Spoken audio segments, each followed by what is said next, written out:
When you are dating, people that you are dating need to be vetted by your inner child. And I know you like, sis, your inner child. What about my mom, my dad, my homegirl, my homeboy, other family members? Yeah, them too, but definitely your inner child. Hey y'all, welcome back to my channel. Self Love is Currency. If you are new to this channel, go ahead and click that like button and go ahead and subscribe for more content as such. To all of my returning subscribers, my OGs, my day ones, thank you all so much for your continued support. Without further ado, let's jump right into it. Side note, I don't know why I'm out of breath, but if I do pause or if y'all hear some drinking in the background, that's me sipping my green tea. But anyway, yes, when it comes to dating, putting yourself out there in today's dating pool, different people that you encounter need to be not only vetted by close family and close friends, if you are connected to anybody, um, they need to also be vetted by your inner child, especially if you have gone no contact with, toxic family or toxic friends and you just solo dolo. You're on your own personal journey for whatever reasons. You need to make sure that you are doing some deep diving and consulting with self and your inner child to make sure that whatever individual you are allowing into your life will do you some good. That's really important. I was thinking the other day, sometimes that we get so caught up on physical aesthetics um, of people, which makes sense because that's the first thing you see. But once you satisfy the eyes, if you will, you need to take a little bit deeper of a look.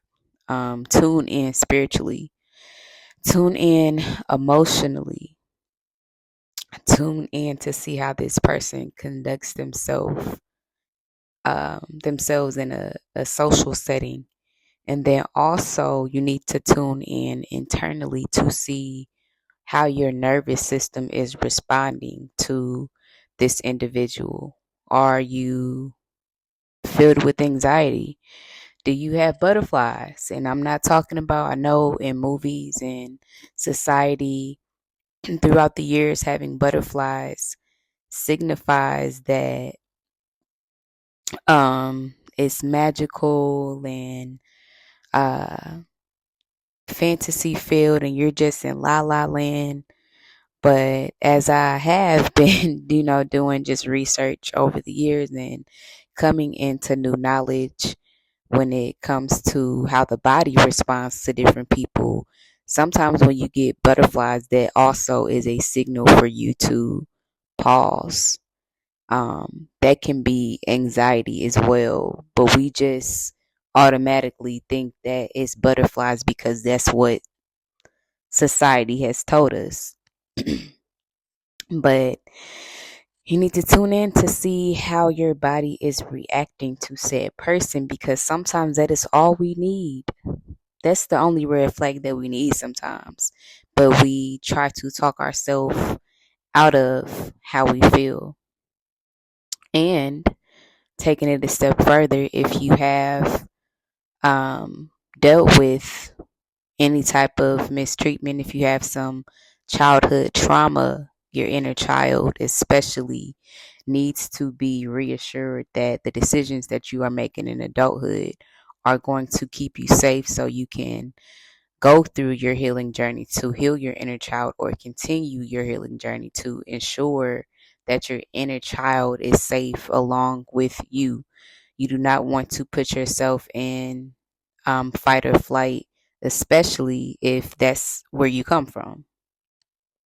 Had to do a little pause just to make sure that this was a recording, and it is. So let's jump right back in. But you want to be able to check in with yourself, check in with your inner child throughout your um, dating journey. And I was also thinking the other day, Dating is about collecting data. It shouldn't be um, on the level of marriage. You're locked in without that level of commitment. When you are dating somebody, you are simply collecting data from that person and basically programming it in a way or running it by your own internal system to see if their behavior, their characteristics, their lifestyle, um, their qualities, their moral compass, their um, mindset aligns with yours. So you're going through the different data of that person or the data of that person to see if you are compatible. So it can be a for everything, but you need to consider it a process as such so that you are able to really allow your inner child to come out and not only surveillance, but be a part of the vetting process as well. Because if you think about childhood trauma, growing up in dysfunctional or toxic households, when it comes to dating and witnessing dating, quote unquote, and I can't speak for everybody, but I know that this has happened in a lot of situations and also my personal life. I didn't really see much positive dating. Many good role models of what that looked like. Just a lot of unhealed people being placed in unsafe situations, domestic violence, just abuse, people rushing into relationships, and some of those relationships going into more longer term relationships, and then some of those relationships turning into marriage.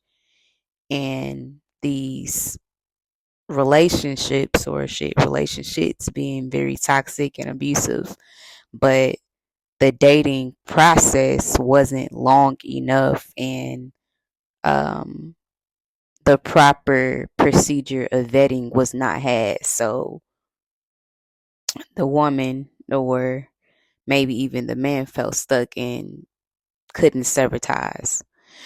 So if that's what you witnessed growing up as a child, you probably more than likely mirrored that because that's how you were taught and raised.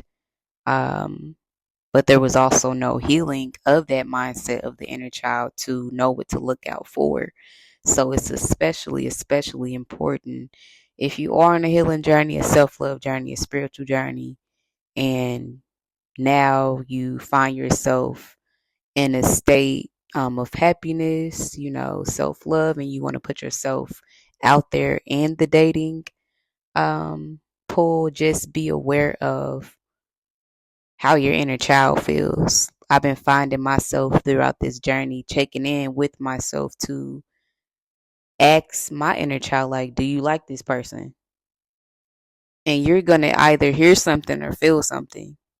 So it's very important to pay attention to that because your inner child knows, it has a history of you. So your inner child, especially like I said, if you come from a toxic background, dysfunctional childhood, they've been around a lot of unsafe people as a child. So your inner child, your inner self can pick up on people with disturbed spirits, people with demonic spirits, people with ulterior motives, people with hidden agendas, people that are simply just trying to bring you down to your own demise and detriment. So you will save yourself a lot of time, a lot of heartache, a lot of turmoil, um, a lot of setbacks, a lot of time from having to start over if you just tune in to what your inner child is saying about him, sis. What your inner child is saying about her, bro. If you have made it to the end of this message, thank you all so much for tuning in, supporting my channel. Click that like button and subscribe to my channel if you haven't already. I will catch y'all on the next one. Peace.